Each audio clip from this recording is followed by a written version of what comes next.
I think as we've mentioned in the past, and for those that have dialed in and listened to our presentations previously, this will be recorded, slide decks will be distributed, but feel free. We have it to ask questions. We have a Q&A in the chat box. We'll also do a formal Q&A here at the end. So welcome everyone to 2023's halftime report. So at this point, when giving the presentation, we're over halfway through this year, hard to believe.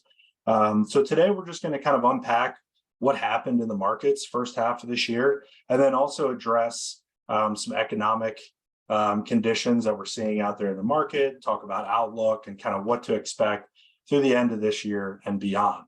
And so, as many of you know, who have logged into these presentations, I always like to start things off with a lighter note. And so last year's halftime report, we showed a roller coaster as kind of the feeling that investors were experiencing in the market in 2022. And so for 2023, we are back. So I think what we've seen the first half of this year, it's in most parts of the market, we'll talk about them more specifically, but things have gone really well for most investors who stayed invested through the downturn in 2022 and continue to invest or stayed invested through the first half of 23. So what's happened through the first half of the year in US markets? This chart really depicts the fluctuation in the S&P 500, which is a measure of the largest 500 companies in the United States. You'll see some bullet points on there that depict different instances or newsworthy things that happened over the course of the first 6 months of this year. And so what we saw was that inflation went down in December, which was one catalyst for market growth. Even at 0.1% decline, it was big news for investors. In March, we saw the second biggest bank collapse in US history, which brought markets back down. We saw a rise in GDP, so a measure of economic growth in the United States. We saw inflation continue to go down in May. We had some, from the political landscape, some uncertainty about what will happen with the debt ceiling negotiations. Those negotiations were resolved, and what we saw is a market growth from that point forward. And so where we're at the end of the first half of the year is the S&P 500 is up, and most of the broader market, not just domestically but also internationally, is up as well. And so the biggest index that we track that's up, or that has the biggest gain, is the NASDAQ Composite, heavily comprised of technology companies. That's been a big area of growth this year. We'll unpack that a little bit further later in the presentation. But what you can see is that as of June 30th, these are the numbers for the different major indices that we track in the United States and throughout the world. And so S&P 500, Dow Jones Industrial Index, which was the better performer last year, is now at the bottom of that list. NASDAQ, which for lack of a better term, took the biggest beating last year, is also now the biggest gainer in 2023 so far in the first half of the year.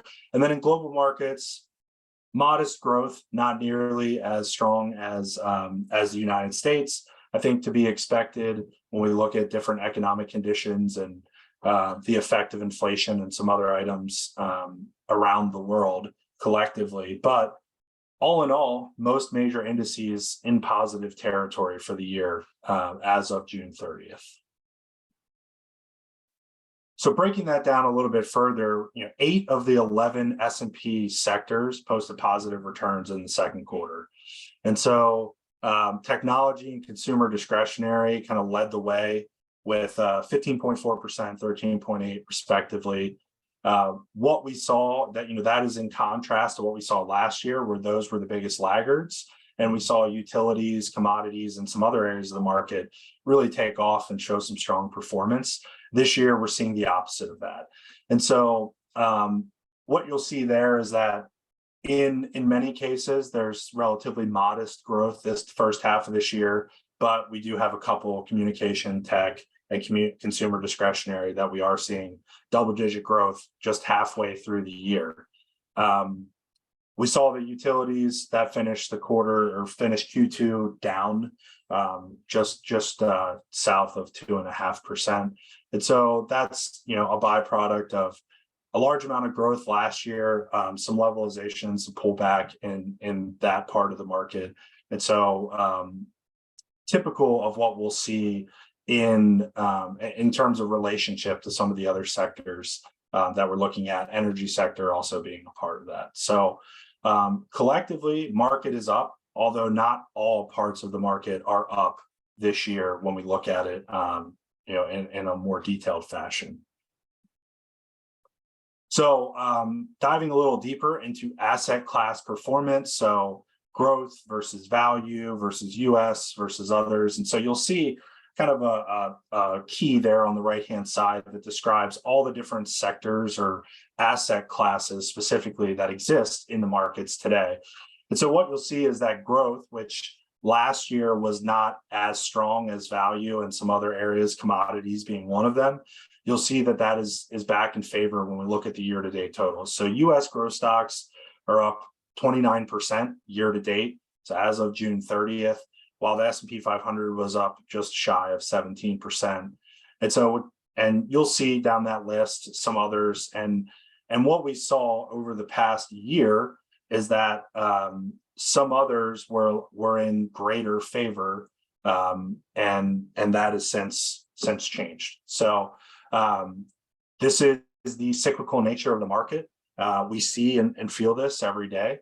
And so it's important to understand that while the S&P 500 and things that get talked about on the news become the center of attention, there's a lot more to unpack with those rates of return and where that's actually coming from.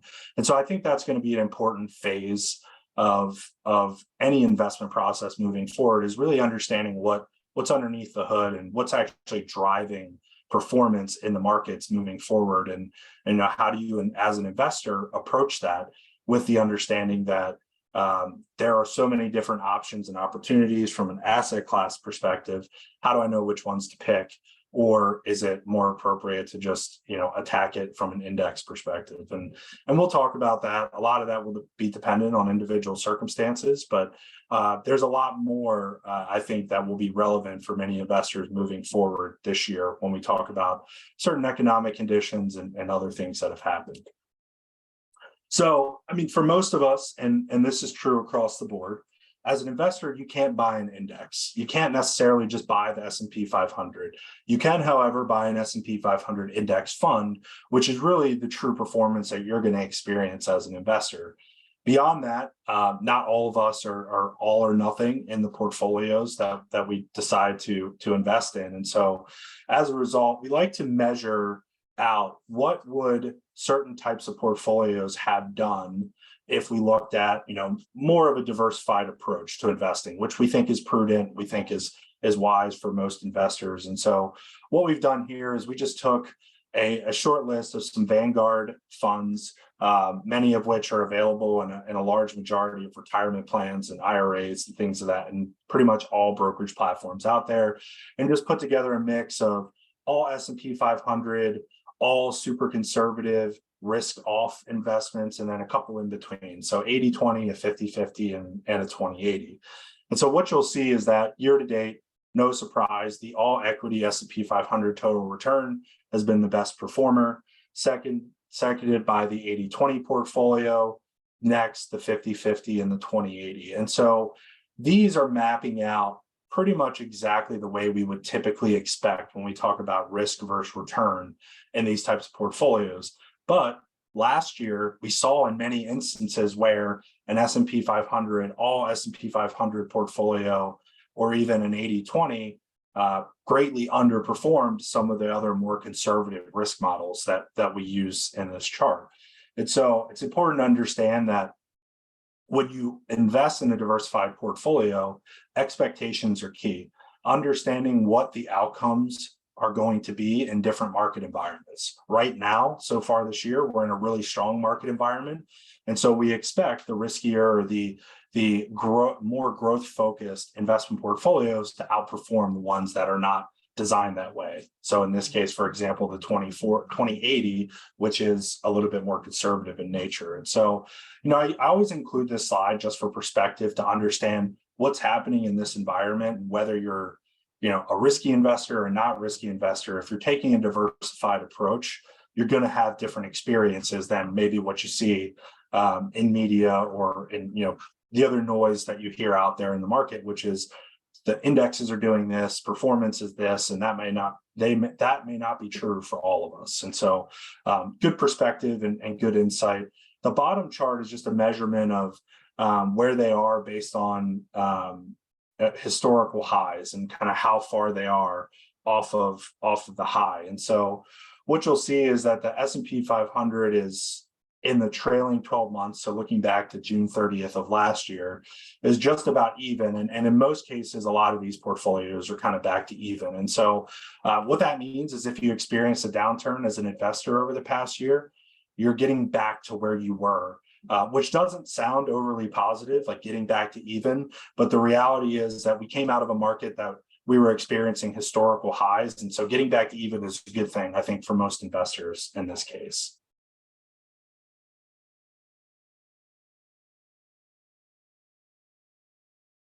Okay, so let's talk a little bit about forecasts. Let's talk about what everyone thought was going to happen this year.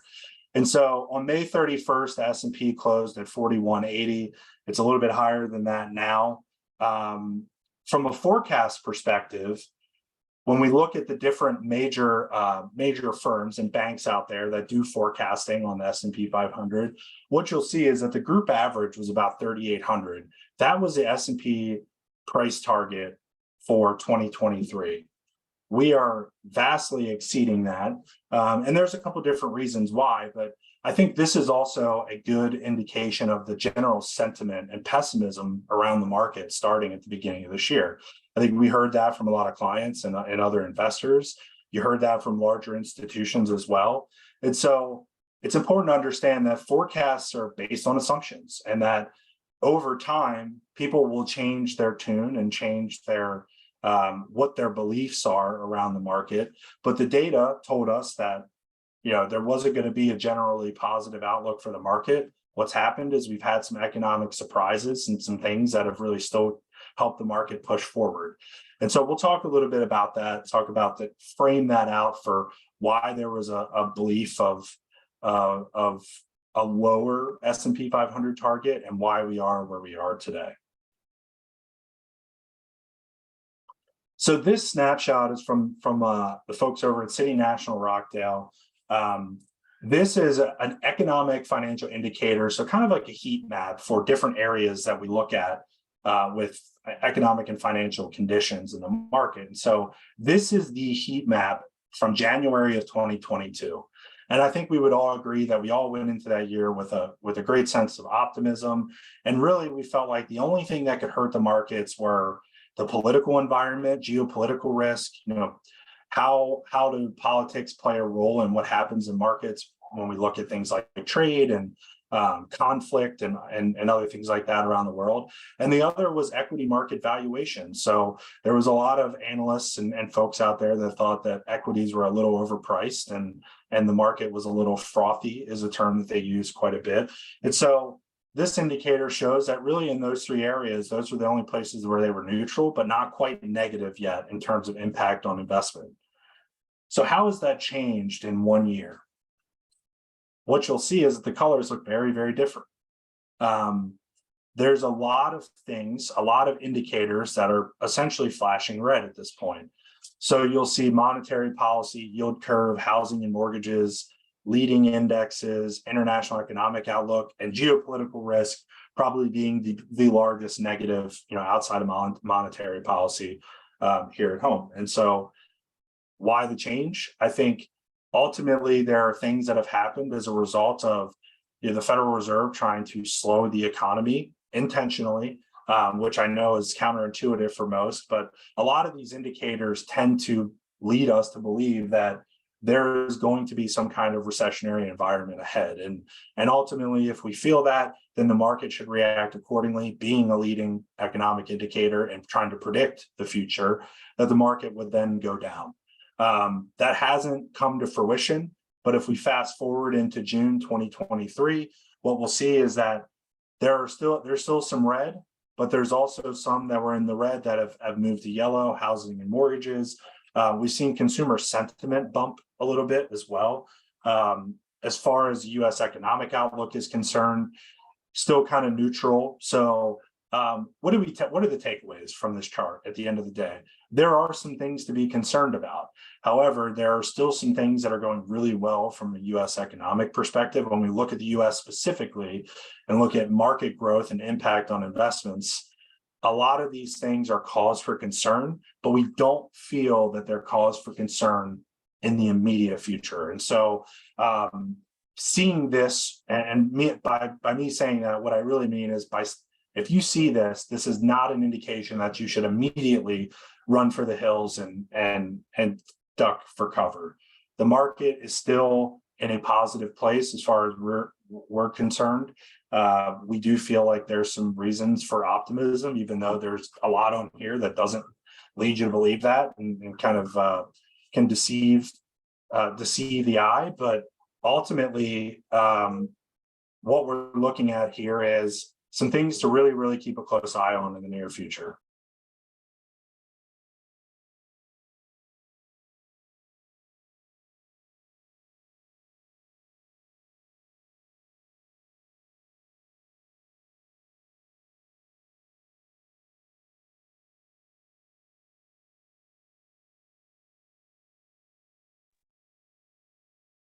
All right, sorry about that. We froze there for a second.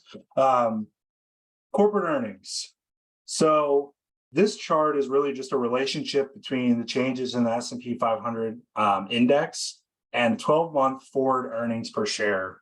And so what's the point of this chart? I really wanted to show you the relationship between the two. And since the data that's available here in 2013, they're really closely related in that you'll see that the two lines kind of track with each other. And what we experienced is during COVID, we had kind of a separation of the two where corporate earnings specifically, were not keeping pace with what the S&P 500 was doing. And so that was a big cause for concern, I think, for a lot of analysts and economists out there, that the market was getting a little overheated and that the price that we were paying for certain stocks did not directly relate to companies' earnings power or the trend of earnings that we were seeing. And a lot of that was, economic shutdown due to COVID, but a lot of free capital in the markets that were being used and invested.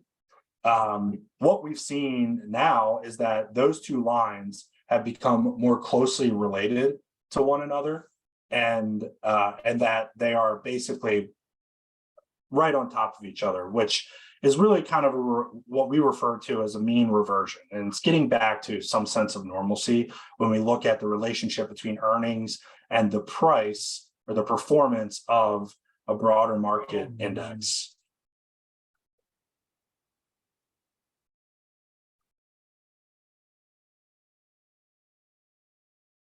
So let's talk about a big topic of conversation that's happened over the past couple of years, which is inflation. And so when we talk about inflation trends, what you can see on that top bar graph is that the inflation rate year over year has come down, fairly steadily, in smaller increments. We've seen the biggest drop, really this year, which is a sign that certain things are working. Certainly, the Federal Reserve policy to increase rates has helped to some degree.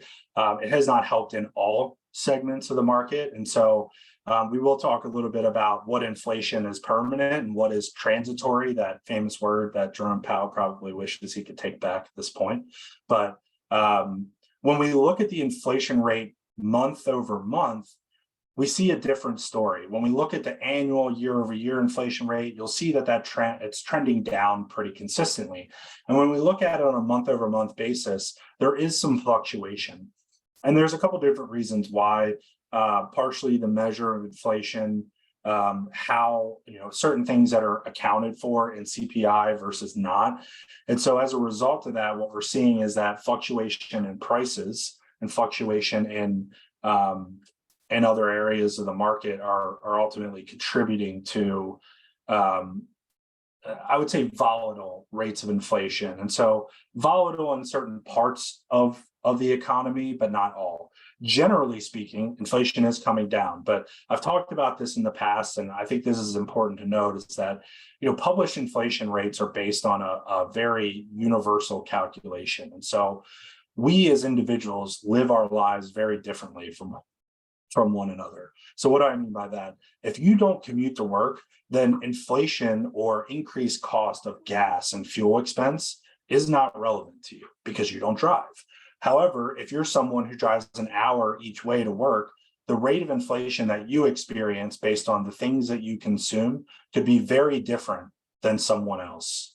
So it's important to note that what we're doing here and the policy that's being utilized in order to bring down inflation may affect you differently. Even if inflation continues to go down, you may not have that same experience, or in some cases, you could be better off as a result of that. And so it's important to understand that, because not just from an investment perspective, but more importantly, a financial planning perspective, we really have to understand what's your personal rate of inflation.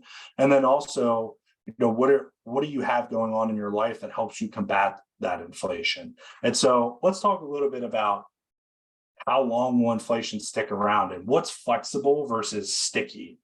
So you'll see a representation of sticky inflation versus flexible. And so sticky, you'll see, is a pretty flat line. There's not much change that you'll see in that yellow line, a slight increase towards the end of it. And sticky inflation is typically service-based categories. So things that we've always known that go up or increase in price pretty consistently: medical services, healthcare, education, personal care services, as well as many of the housing categories. Those always tend to be a little bit more sticky when we talk about inflation rates and growth of costs there. Flexible CPI are going to be some of those other things, maybe certain consumer goods that were temporarily affected by supply chain issues or affected by other market conditions, but you'll see can fluctuate and they'll go up and down and kind of follow more of a pattern like that gray line.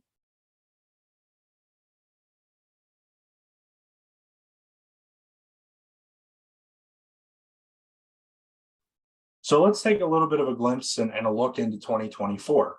So this chart is a Federal Reserve 2024 outlook for GDP, unemployment, and inflation.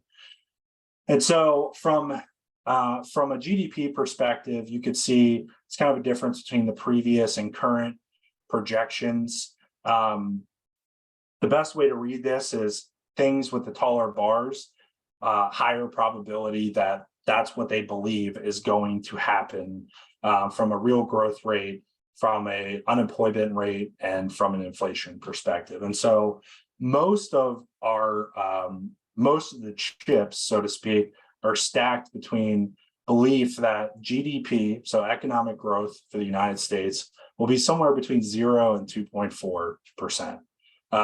There are some outliers here, and you'll see some that feel it's going to be negative, but the overwhelming theme, or the overwhelming vote, I should say, from a forecast perspective, is it's going to be positive, but in more of a modest range.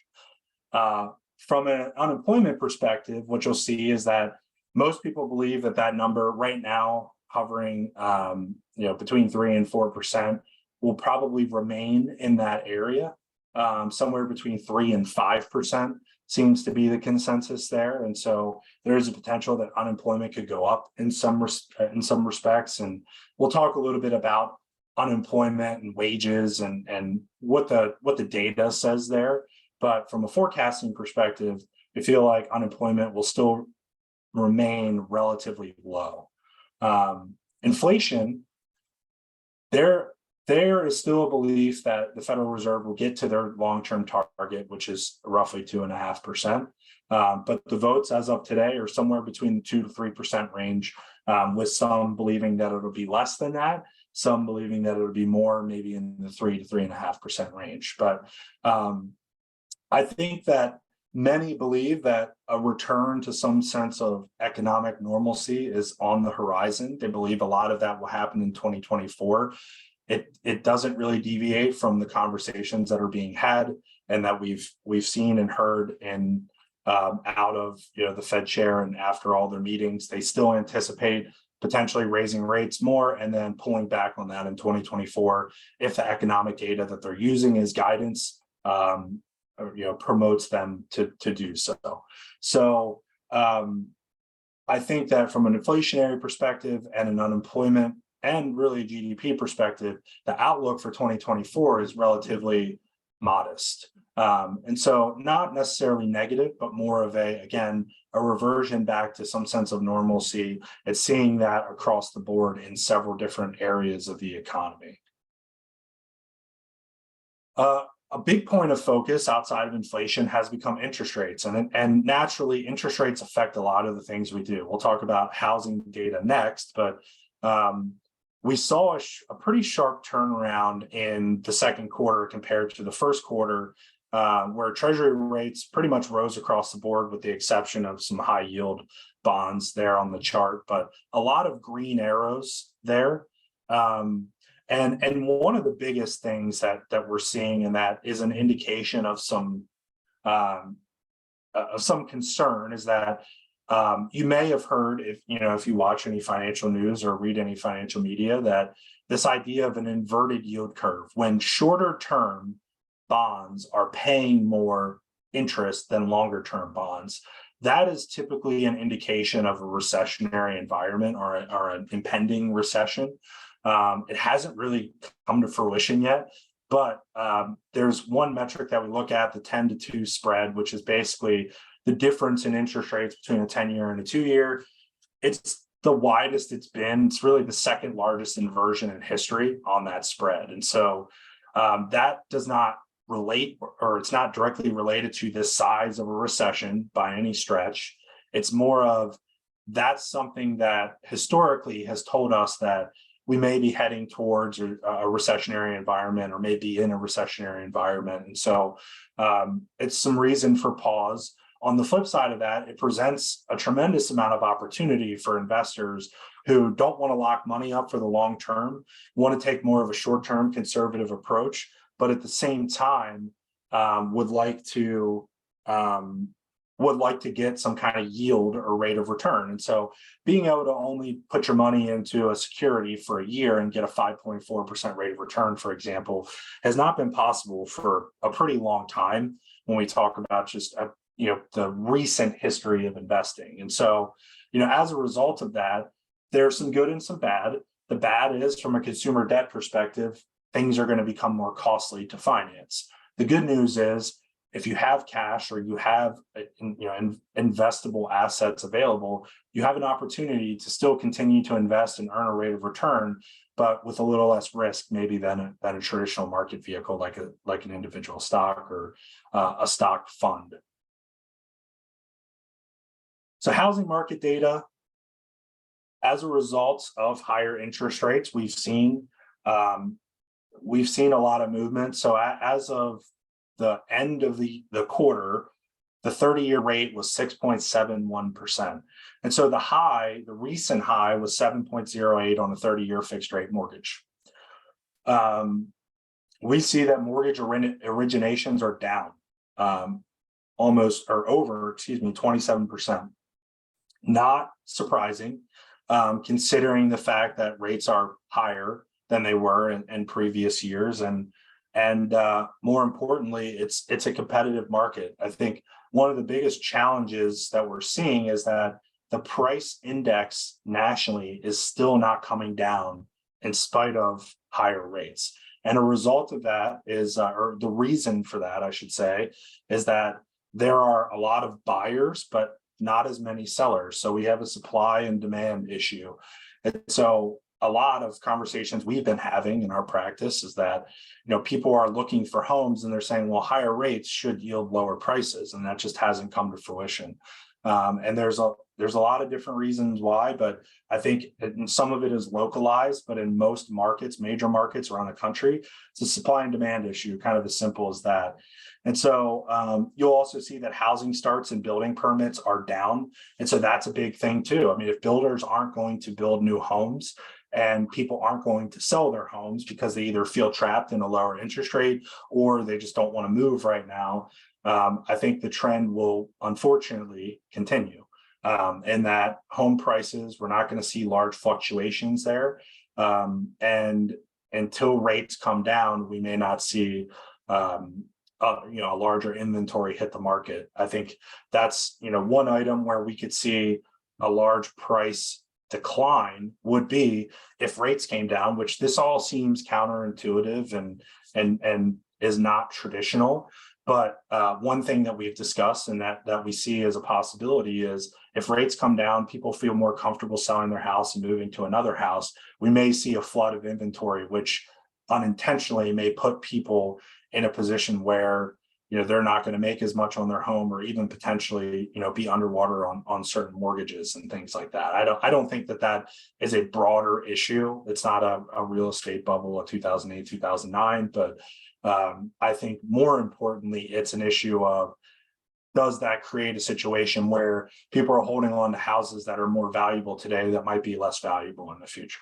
And only time will tell on that, but it is something that we look at and can affect a lot of us, not just from an investment perspective, but more importantly, from a financial planning perspective. So let's talk a little bit about the state of the U.S. labor market.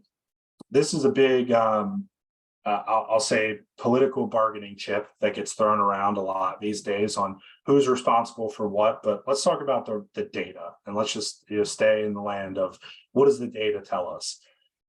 Right now, when we started in the pandemic, labor participation rate was higher than it is today. And so what does that mean? That means that people looking for jobs is not quite back to where it was when we started 2020 and when we started during COVID. And so some of that, why that's important to note, that will affect ultimately the unemployment calculation. If less people are participating or not looking for jobs, they are not deemed unemployed. And so when we look at real data, what we see is that unemployment rate is at a historic lows at 3.6%. It's a great thing for the economy. We still see a pretty large amount of job openings. So if we look at job openings that existed, at the beginning of, for example, at the beginning of the Biden administration to today, it's about the same. There were some that came open. You'll see the high watermark there is just over 12 million. Now we're down to just shy of 10 million. And so we're kind of at where we started from that perspective. I think at the end of the day, low unemployment and good wage growth is good for the economy. And from bringing this back into an investment conversation, from an investment perspective, it's good for investors. So one thing that I will be curious about is what happens with U.S. labor force participation, and if we can get that to a place where it's back at pre-pandemic levels. The reality is there's a lot of jobs available, but there just aren't people to fill them. And so it's a common theme that we're hearing from some employers that we work with as well. It's hard to find good people. It's just hard to find people in general. And so you'll see that there's almost 10 million jobs open, but there is still a little bit of a gap in terms of just overall labor force participation. And many baby boomers and others are retiring every day. And so those jobs still continue and still will need to be worked by someone. And so that will be a big thing that will be a center of focus here in the near term. More importantly, the introduction of AI into the U.S. labor market, I think, will be a huge change for a lot of companies. And I think the integration of artificial intelligence in business processes will probably see quite a significant movement in that area of the market as well. So let's talk about wages. Hourly earnings. Are workers actually getting ahead? It's a great question. So the average hourly earnings for an employee in the United States today is $33.58. The real average hourly average hourly earnings adjusted for inflation is about $11 an hour. So what does all this mean? Year over year, wages have gone up about 4.35%, still less than what average inflation was during that same time. If we look at adjusted real average earnings year over year, when we add inflation into the mix, it's actually only 1.19%. And so these numbers certainly tell two very different stories. If we focus on the top half, we would say, wow, wages are up, and year over year, they're up, 4.35%, which is, better than long-term inflation averages. The reality, though, is if we price in what's happened, and if we look back from February of 2020 to today, we're kind of in a place where we're relatively equal or status quo. And so the story that tells us is that prices of things are going up, but wages are not keeping pace when we talk about real dollars adjusted for inflation. And so they're keeping pace in some respects, but when we really dig into the data, there are some challenges here. So wage growth is going to be a big topic of conversation to see if that actually changes, and we see on an inflation adjusted basis, part of that will be as inflation comes down, that will certainly help these numbers and will improve the data. But more importantly, getting wage growth to a place where inflation naturally becomes less of an issue, and we can kind of stimulate economic growth through people being able to have discretionary dollars to spend. Ultimately, that will be helpful for the economy long term, and more importantly, the markets in terms of prices and earnings for different companies that we're investing in. Consumer sentiment relatively low, as you can see here on this chart, and this historically you'll see consumer sentiment tends to correlate pretty closely to when there are recessions and recessionary environments. We tend to lose confidence in what's happening in the economy. That happened during 2020, very short term bounce back. But I think a lot of last year, seeing what happened in the markets and relative uncertainty on what's going on in the world, and also just feeling it in a different way at home, regardless of what you were hearing and seeing on the news, how inflation and other economic conditions really affected your own bank account, I think ultimately led to a lot of consumers being a little bit more conservative, maybe not having a very rosy outlook and becoming more conservative with their dollars. It looks like we hit the bottom of that, end of 2022, and we see a little bit of a bounce back in 23. The question is, will it continue? I think there's a lot of things that could continue to push that forward and help people feel a little bit better about markets. But it's consumer confidence is recovering. I think the gains in the market in large part have eroded recession fears for a lot of people. Concerns over things like the debt ceiling increase. There was a lot of pessimism on what was going to happen in the overall economy. Those have faded slightly, but they haven't gone away completely. And so I think there will be some reasons for consumers to be optimistic, but from an investment perspective, we remain relatively neutral on our long-term, beyond this year outlook. So let's talk about that outlook for a second. I think one of the important bullet points to take away from this, a lot of pessimism to start the year. Not much of that has come to fruition at this particular point in time. There are many economic indicators that are flashing red, but there's still economic data that continues to surprise us. So we still see positive news even in this murky water of all the bad that's happening and all the noise that we're hearing. There's still some good stuff going on. Many are surprised by that, but I think as long as those things continue, we're still going to see a relatively positive outlook for the markets, at least in the second half of the year. it's reasonable to assume that a lot of good news is priced into the market. So that's a reason for pause to think, okay, we feel like a lot of this good news has been accounted for. Will this continue forever? And the answer is no, it may not continue forever. Will it continue in the short term? I think it's likely, but beyond the end of this year, it is important to evaluate that and make sure that, when we do this again in the fourth quarter of this year, we'll be keeping a close eye on that and maybe having different conversations at that point in time. Based on everything we see, I feel like a recession will ultimately happen. And it's based on historical precedent. I mean, I think a lot of the stuff we talked about, inverted yield curves, monetary policy, some of these other things that are happening right now, I think that it's likely that something will happen, but the timing is highly uncertain. I cannot predict, and no one really can predict when exactly this is going to happen. What does the data tell us? The strength of the current economic activity suggests that it's unlikely to happen this year. Some of the leading indicators that we pay attention to suggest that there is a high probability that sometime in the next 1 to 2 years, we're going to see it. To what degree? Hard to say. When it'll happen, even harder to say. But I think it is also important to note, and I'm going to spend some time here going through these bullet points and giving you some nuggets of information and potentially contradicting myself.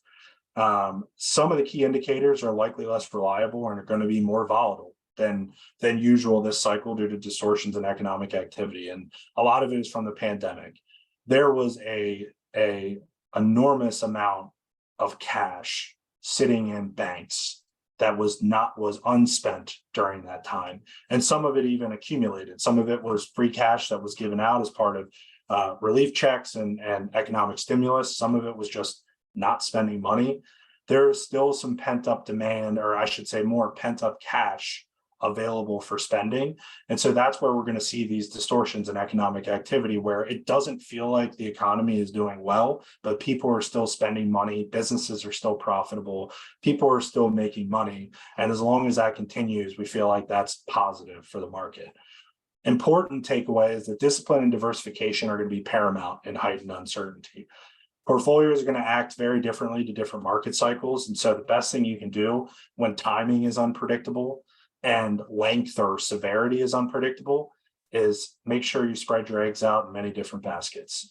The chart I showed you about the different performance based on the mix of a diversified portfolio versus going all S&P 500. I think it's important to really spend the time to really understand what your risk tolerance is, what your goals are from a financial planning perspective, and match those with your investment philosophy to ensure that you have the greatest probability of a successful outcome. From an investment perspective, it's important to still understand the fundamentals, the singles and doubles, which is if you decide to try to time the market, you could potentially cost yourself thousands, hundreds of thousands, potentially millions of dollars, depending on the size of a portfolio. And so this is just a visual representation of during a 20-year period of time, if you invested $100,000 day one and you missed the top 10 days over a 20-year period, just top 10, you see the difference in the visual representation of that chart. If you miss the top 25, it's even worse. So what's the point? Getting invested, taking a principled approach, getting invested, staying invested, and sticking to your philosophy is more important than trying to time the market. And the data and historical data supports that. And so make sure that you don't miss those few days because of outside noise and people promoting pessimism in the overall market. The reality is that in this next slide, we talk about bear markets are relatively short-lived compared to bull markets. So this is a measure of, talking about timing the bull versus bear conversation.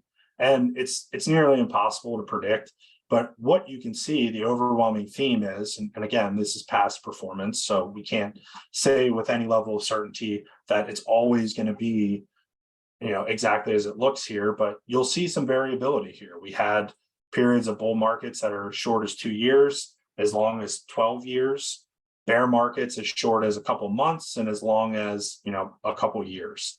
And so timing that is, again, nearly impossible. And so the best thing that you can do is, again, pick a philosophy, get invested, stay invested, stick to that philosophy, and be disciplined about it. And you will ultimately ride the wave through these various market cycles, but you'll come out on the other side of it, in most cases, much, much better off from a performance perspective than had you tried to time the market. This is another one so this is a new thing, and it's something, a new item that's popped up on some of the charts. And I just use the phrase, fads are cool, but fundamentals are cooler. And what do I mean by that? These are visual representations of all the quote unquote investment fads that have existed in different periods of time. And so what you'll see is, big run up, drawdown, and a general theme in all of these is that big run up and drawdown. FANG is one that's held on a little bit longer than most, but FANG, for those that don't know, Facebook, Amazon, Apple, Netflix, Google, that collection of stocks has been a relative outperformer for quite some time in the markets. I think one thing that history has told us is that a collection of 5 companies not related to each other don't typically always continue to perform in that fashion. And with technology and innovation and all the changes that we see in today's world, it's reasonable to assume that this trend won't necessarily continue forever. It's not to say that one of those companies won't continue to be, highly successful, but to assume that all 5 and taking that investment approach will yield you great results, I'd proceed with caution there. But more importantly, something I mentioned earlier in the presentation was artificial intelligence. And so the launch of ChatGPT and other functionality with that, and how businesses and some technology companies are continuing to use that, I think that's a big point of emphasis in the near term, especially with the labor, a lot of jobs available, jobs that need to be filled, and companies trying to get innovative and figuring out ways where they can substitute technology for people. And so AI is something that we're going to see, relatively big run up in. I'm sure in some way, shape, or form. How far that goes, hard to predict, but it is something that we're getting a lot of questions on. The point being is that there's no reason not to invest in something like that, but doing it intentionally with all of your other goals and objectives in mind is the more important piece. And so that's really where I get into the fundamentals of, yes, this sounds great. It could go up 500%. It could go down to 0. We don't really know the answer to that. Some of these companies are still early in their cycle of growing and becoming a thing, so to speak. And so it's important to evaluate that, stick to the fundamentals, and make sure that you're buying and investing in things, especially in the artificial intelligence world, that are viable and more importantly, that have a path to profitability. I mentioned this already, so I won't spend a ton of time on this slide, but really, with the sharp rise in yields, cash and bonds offer an alternative to stocks. It's a great opportunity for some investors to still get decent rates of return. So what you'll see here is the treasury yield and money markets specifically, up until May was just shy of 5%. So, really good in comparison to money markets have been paying, next to nothing for quite some time. And so these are alternatives that can be explored. It's not necessarily a reason to get out of the market completely or to drastically change your investment objectives, but it is an opportunity where if you have cash on the sidelines, you do have an opportunity to earn a little bit more interest than you've traditionally been able to over time. And so something to evaluate, obviously case by case, more related to your individual circumstances and kind of what your goals and objectives are, but something to definitely take a look at if you stayed away from shorter term treasuries, money markets, high yield savings accounts for a while, and you're still going the traditional route. It may be time to explore some other alternatives, or even within your own financial institutions that you're using today, figure out if there's something better available for those funds. So with that, I am going to kick it out to questions. I know I talked about a lot of stuff today, so feel free to throw out any questions. Let me know if there's anything that we can answer live, and obviously if we're always available offline as well if you have any more specific questions.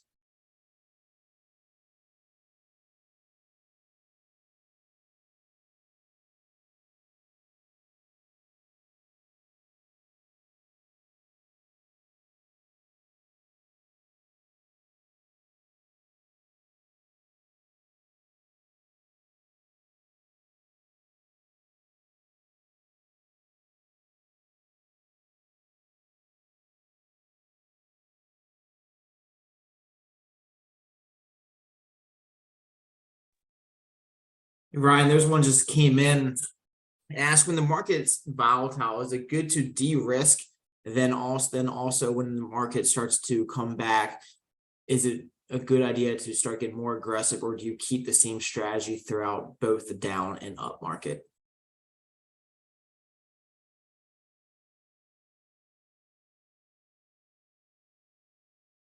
All right. Well, if we don't have any questions, I'll give everyone back their time for the rest of the day, and I appreciate you spending some time with us. Again, it's recorded session, so this will go out to everyone here shortly, but appreciate you spending time with us, and we look forward to seeing and talking to all of you soon, and hopefully everyone's having a good summer. So with that, we'll close things out here, and thanks again, and see you on the next one for Q3.